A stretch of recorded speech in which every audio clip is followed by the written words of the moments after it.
Alright guys, today we're reading Moosekitos, a Moose Family Reunion by Margie Palatini. This is an AR level 2.6.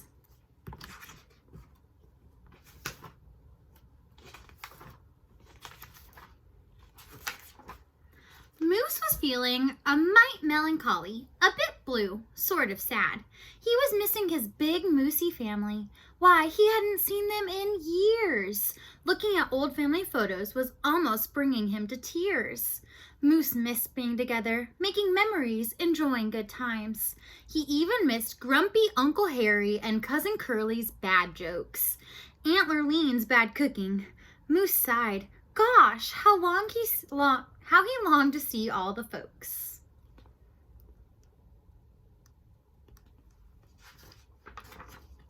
My poor down-in-the-dumps dear, said his darling missus. There's no need to pine long or be lonesome. Let's plan a party, a reunion and celebration. My love, what do you say to an old-fashioned family vacation? A family reunion vacation? How simple, how easy, so perfectly perfect. Moose calls went out, north to south, east to west, and all places in between. From the relatives in Moosekitos to the kin down in Mississippi to the mooses in Texas, Montana, and even south in Alabama, the whole hairy herd would meet up at their Mountain Moose Lodge.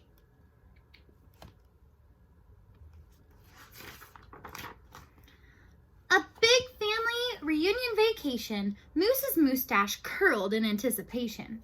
He planned three-legged races for the very first day, silly songs for the next. He scheduled swimming and sunning, tanning and fanning, boating, floating, hiking, biking, mornings to fish, time to chat and to dish, and everyone sleeping under the stars. Togetherness, sighed the merry moose, positively, perfectly perfect.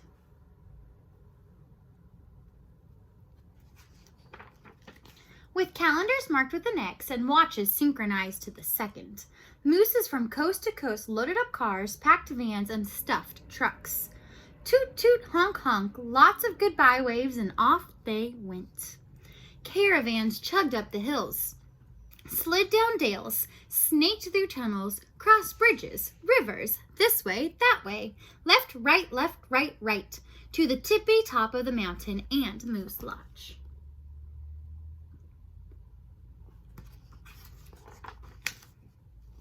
Aunties, uncles, sisters, brothers, each and every cousin piled out to meet and greet. There was lots of moose hugging, cuddling, and kissing, handshaking, backslapping, hand clapping, tears and giggles, too.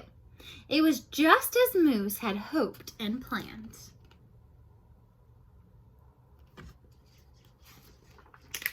One big, perfectly perfect family reunion, said Moose, ready with his camera and a click.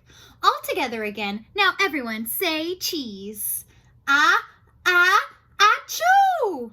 No, that was a sneeze. Moose looked at his darling wife. Her eyes were suddenly bleary and teary, and her nose was runny and red. I think I'm allergic, she sniffed. I'm going to bed. Before Moose could refocus, Bucky Jr. and the rest of the boys grabbed a volleyball and raced off. Sissy and the girls scooted to the beach. Cousins Larry, Mo, and Curly climbed into a canoe and paddled away on the lake. Great Aunt Matilda trailed off to birdwatch, for heaven's sake.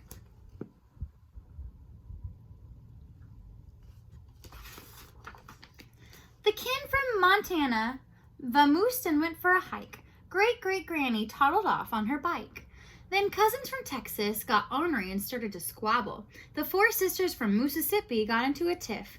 Uncle Harry started grumbling and stomped with a sniff. Stop! Wait! Cried Moose, watching them scatter. What about togetherness? Not now, maybe later. Catch you next time. Mind your own beeswax. Go fly a kite. The family was not playing ball, at least not together. Moose tried. He really tried to find something they all wanted to do. It was not simple, it was not easy, and it did not work. But Moose was still hopeful, and he had an idea.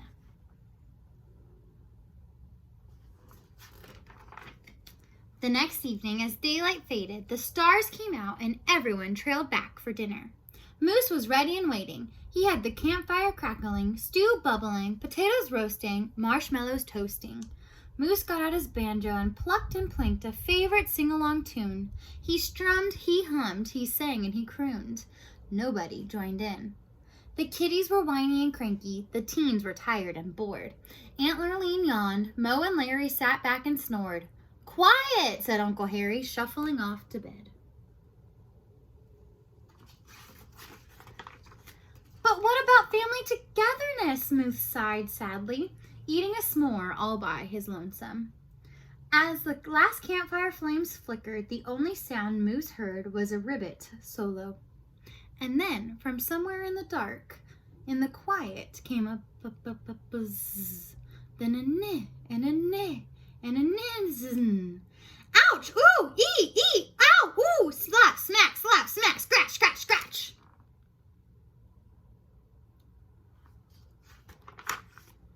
"Land sakes, it's Moosekitos!" cried the Mississippi aunties, wheeling with alarm. "Slap! Smack! Scratch! Itch! Scratch! Smack! Help! Mosquitoes!" yelled the boys, and they tumbled off their cots. "Help! Mosquitoes!" cried the little girls, covered with bumpy pink polka dots.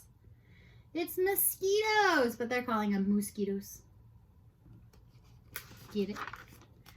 "Do something, my darling," said Mrs. Moose as she scratched between her two achus. But Moose pondered, wondered, worried. What could he really do? Then suddenly he froze. One of the biggest mosquitoes had landed right on his nose. Moose gulped and went eye to eye with the big buzzer. They glared, they stared. Who would blink first? And then Moose grinned and smiled. He didn't swat, smack, or swish, but he knew exactly what to do. Moose reached into his knapsack for his tried and true Moosedash glue.